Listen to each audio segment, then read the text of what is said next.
Hello and welcome to today's episode. In this episode, we will explain about the database, its types, normalization, data modeling, and Dbms. In addition to this, we will also discuss about Dbms language.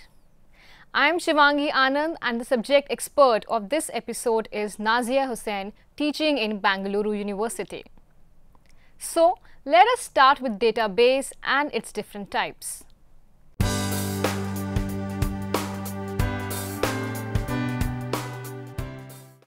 Database. A database is defined as a set of data that has a regular structure and organized in such a way that a computer can easily find the desired information. In other words, data is a collection of distinct pieces of information, particularly information that has been formatted, that is, organized in some specific way for use in analysis or making decisions. Different types of database: relational databases, operational databases, database warehouses, distributed databases, end-user databases. Relational databases. Relational database is the most common of all the different types of databases. The data in a relational database is stored in various data tables. Each table has a key field which is used to connect it to other tables. Hence, all the tables are related to each other through several key fields. These databases are extensively used in various industries and will be the one you are most likely to come across when working in IT. Examples are Oracle, Sybase, and Microsoft SQL Server. Operational databases. An operational database is usually hugely important to organizations as they include the customer database, personal database, and inventory database. It consists of how much of a product the company has as well as information on the customers who buy them. The data stored in operational databases can be changed and manipulated depending on what the company requires. Huge amount of data collected by the organization in its day-to-day operation is often known by several names such as operational or production database, subject area database, that is SADB, or transaction databases. Database warehouses. Organizations are required to keep all relevant data for several years.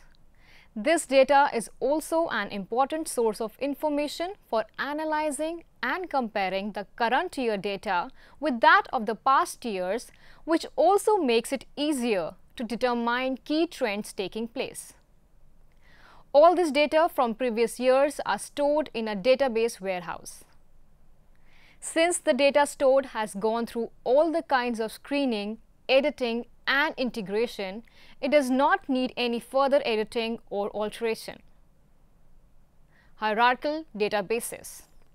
The hierarchical database model defines data which is arranged hierarchically. Relationships in such a system are thought of in terms of children and parents, such that a child may only have one parent, but a parent can have multiple children. Parents and children are tied together by links called pointers, perhaps physical addresses inside the file system. A parent will have a list of pointers to each of their children. Distributed databases. Many organizations have several office locations, manufacturing plants, regional offices, branch offices, and a head office at different geographic locations. Each of these work groups may have their own database, which together will form the main database of the company. This is known as a distributed database. Network databases. The network database model was designed to solve some of the more serious problems with the hierarchical database model.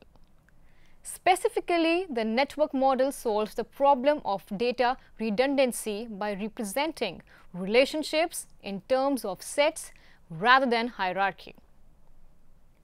The model had its origins in the Conference on Data Systems Languages, that is CODASYL, which had created the database task group to explore and design a method to replace the hierarchical model. The network model is very similar to the hierarchical model actually. In fact, the hierarchical model is a subset of the network model. However, instead of using a single parent tree hierarchy, the network model uses set theory to provide a tree-like hierarchy, with the exception that child tables were allowed to have more than one parent.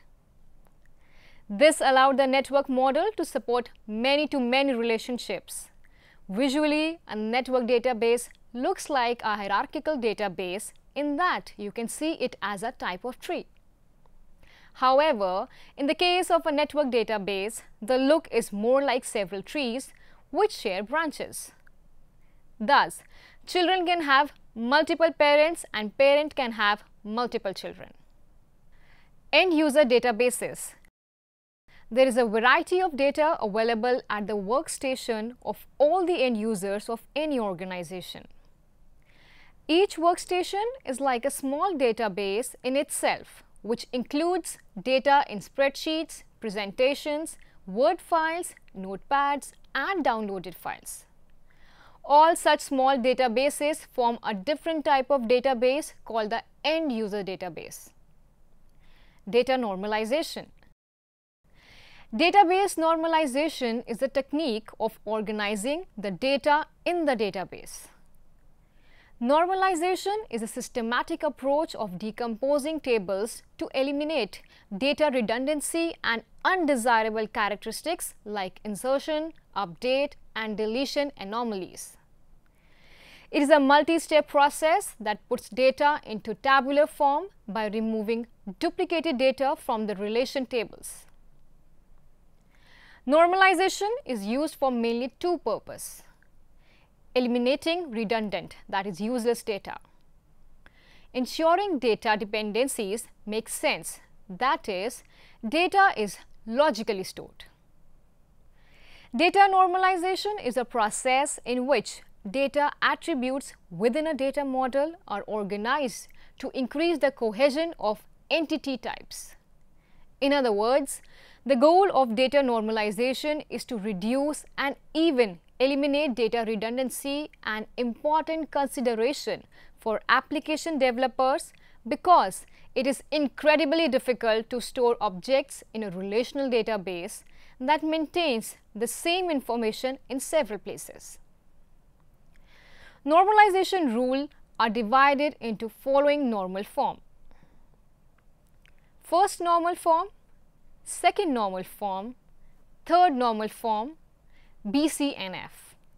As per first normal form, no two rows of data must contain repeating group of information. That is, each set of columns must have a unique value such that multiple columns cannot be used to fetch the same row. Each table should be organized into rows and each row should have a primary key that distinguishes it as unique.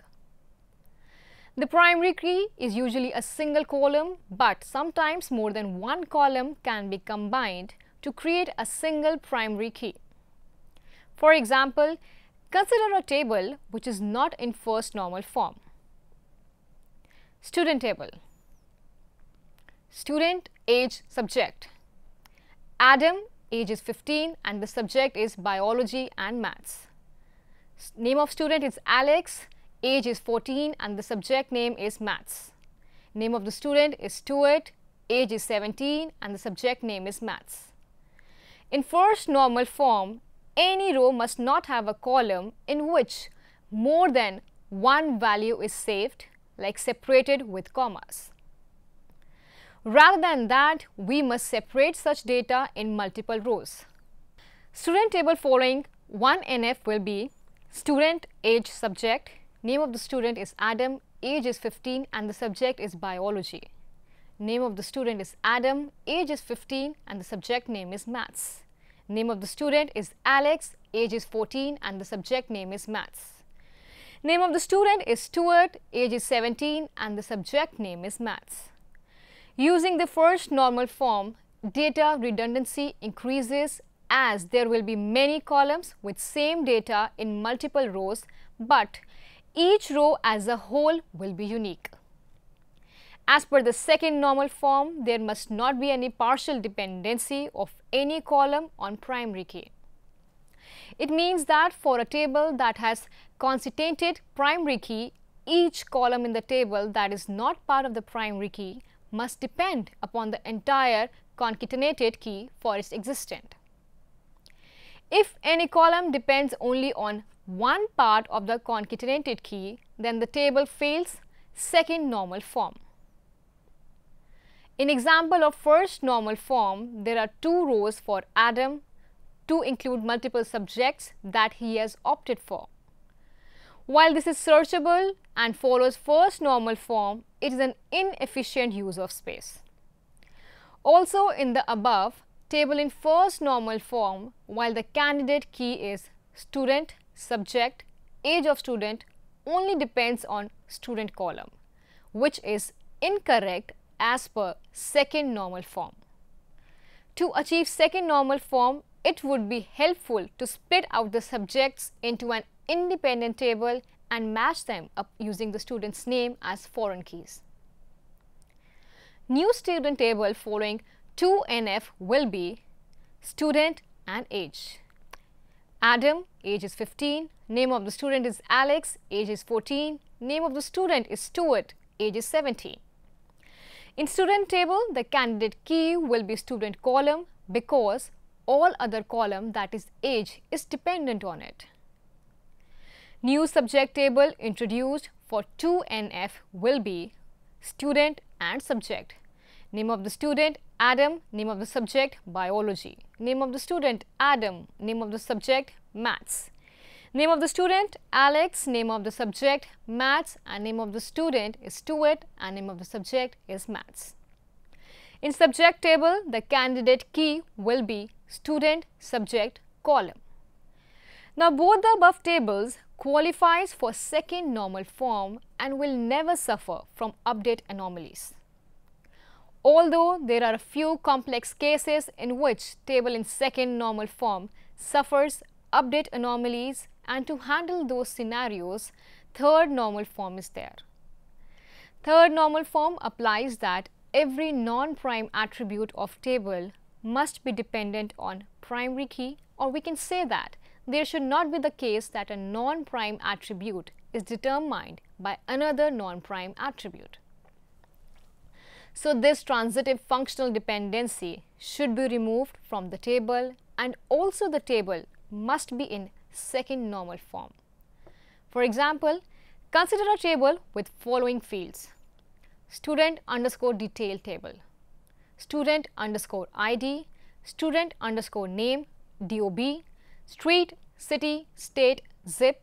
In this table, student underscore ID is primary key, but street, city and state depends upon zip. The dependency between zip and other fields is called transitive dependency.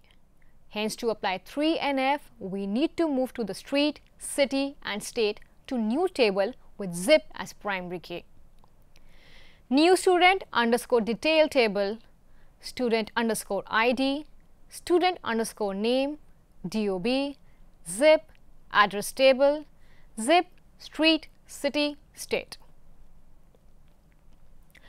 The advantage of removing transitive dependency is amount of data duplication is reduced.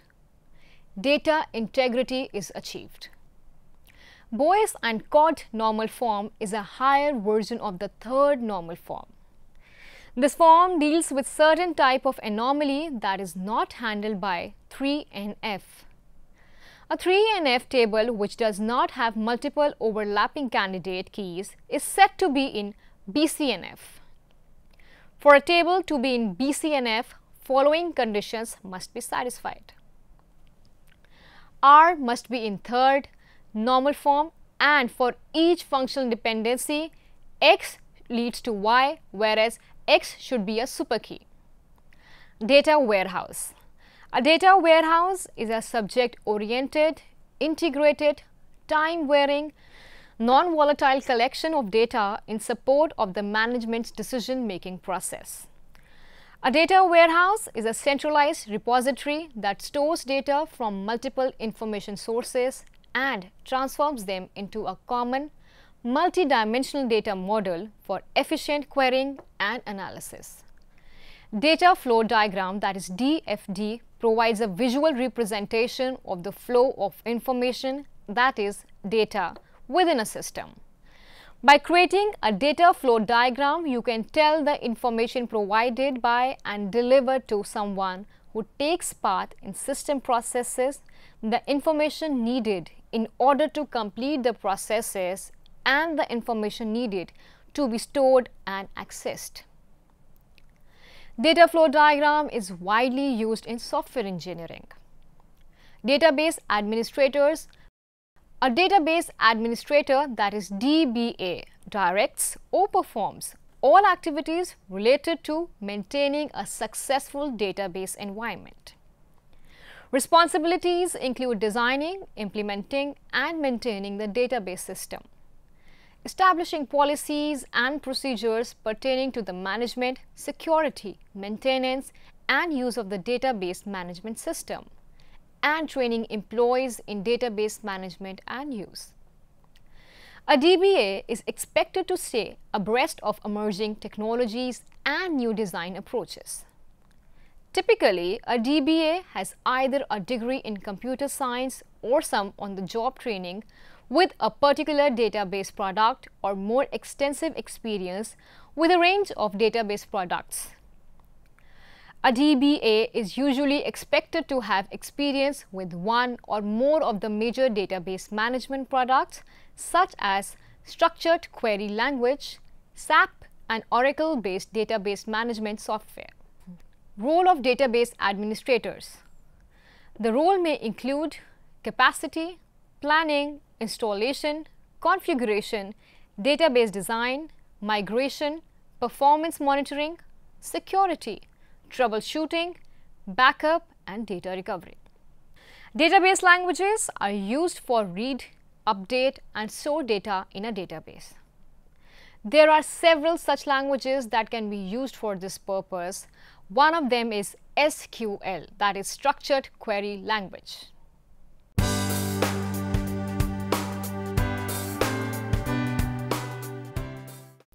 Types of DBMS languages.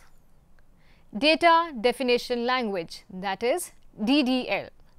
DDL is used for specifying the database schema. Let's take SQL for instance to categorize the statements that comes under DDL. To create the database instance, create. To alter the structure of database, alter. To drop database instances, drop. To delete tables in a database instance, truncate. To rename database instances, rename. All these commands specify or update the database schema. That's why they come under Data Definition Language. Data Manipulation Language, that is DML. DML is used for accessing and manipulating data in a database. To read records from tables, select. To insert records into the tables, insert. Update the data in tables, update. Delete all the records from the table, delete. Data Control Language, that is DCL. DCL is used for granting and revoking user access on a database. To grant access to user, grant. To revoke access from user, revoke. In practical data definition language, data manipulation language and data control languages are not separate language. Rather, they are the parts of a single database language such as SQL.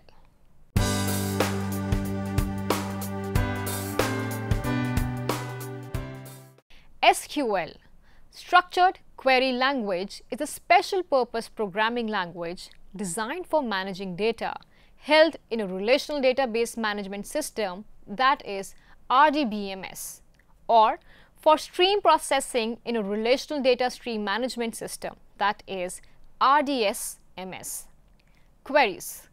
The most common operation in SQL, the query, makes use of the declarative select statement. Select retrieves data from one or more tables or expressions. Standard select statements have no persistent effects on the database. Some non-standard implementations of select can have persistent effects, such as the select into syntax provided in some databases. Queries allow the user to describe desired data, leaving the database management system, that is DBMS, to carry out planning, optimizing and performing the physical operations necessary to produce that result as it chooses. A query includes a list of columns to include in the final result, normally immediately following the select keyword. An asterisk can be used to specify that the query should return all columns of the queried tables. Select is the most complex statement in SQL, with optional keywords and clauses that include the from clause, which indicates the tables to retrieve data from. The from clause can include optional join subclasses to specify the rules for joining tables. The where clause includes a comparison predicate which restricts the rows returned by the query. The where clause eliminates all rows from the result set where the comparison predicate does not evaluate to true. The group by clause projects rows having common values into a smaller set of rows. Group by is often used in conjunction with SQL aggregation functions or to eliminate duplicate rows from a result set. The where clause is applied before the group by clause. The having clause includes a predicate used to filter rows resulting from the group by clause. Because it acts on the result of the group by clause, aggregation functions can be used in the having clause predicate. The order by clause identifies which columns to use to sort the resulting data and in which direction to sort them, that is the ascending or the descending. Without an order by clause, the order of rows returned by an SQL query is undefined. The distinct keyword eliminates duplicate data.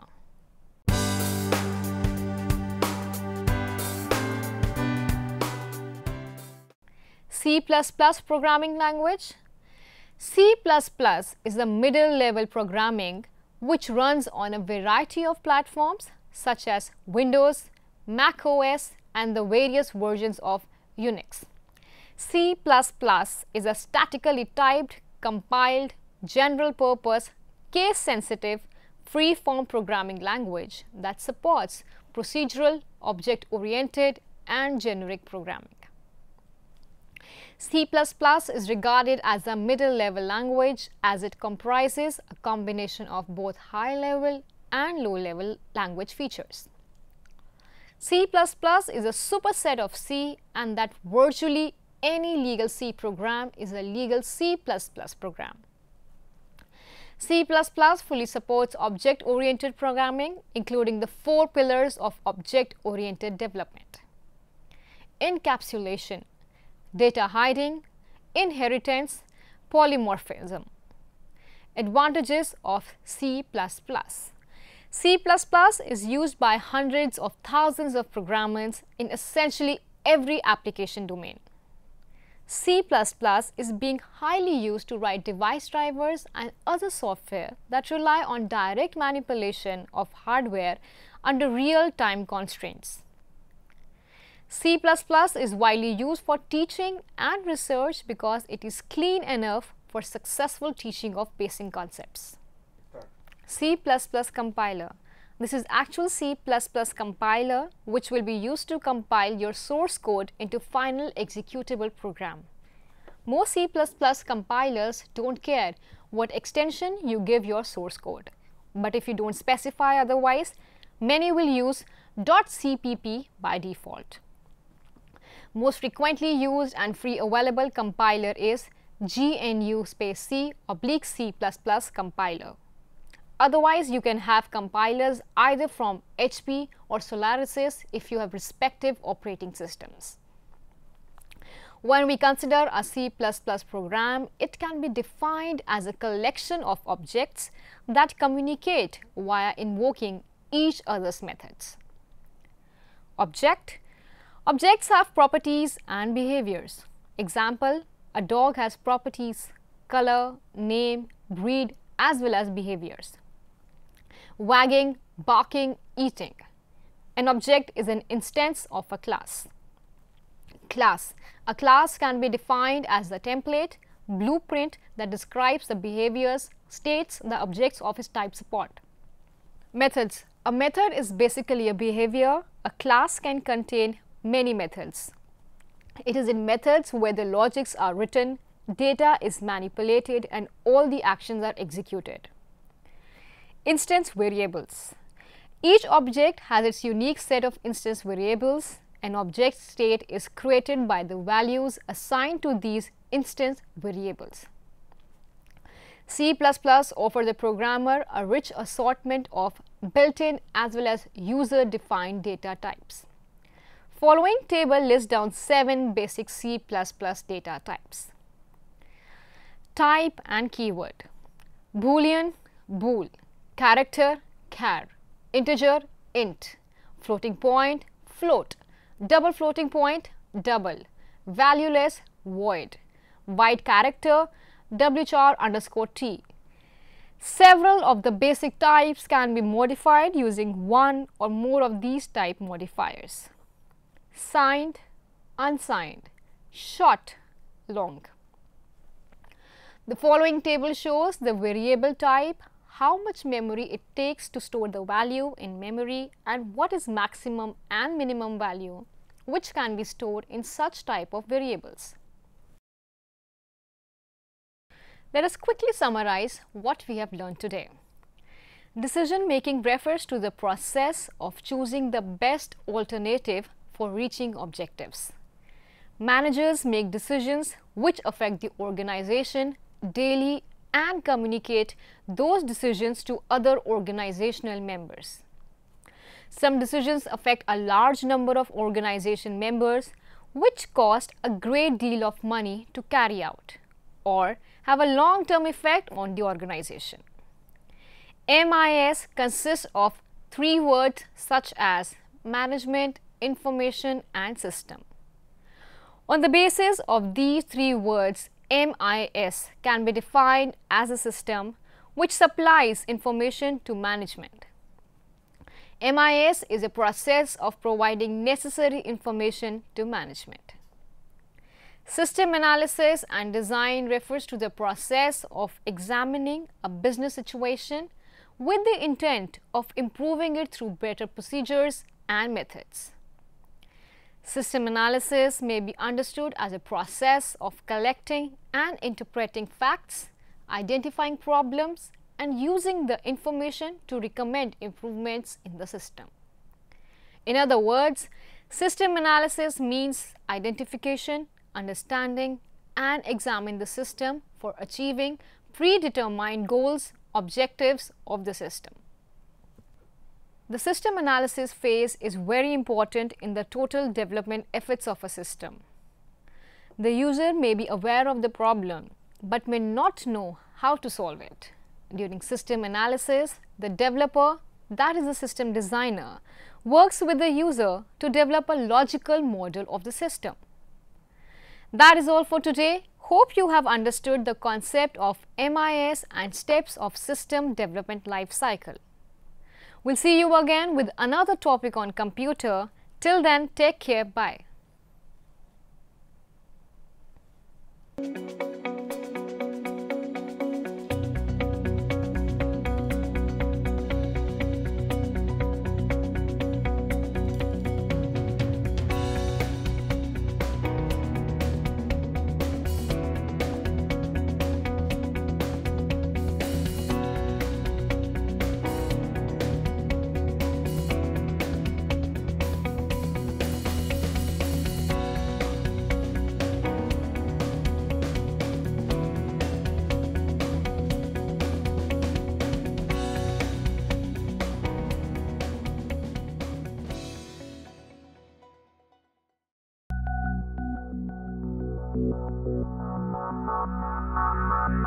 you.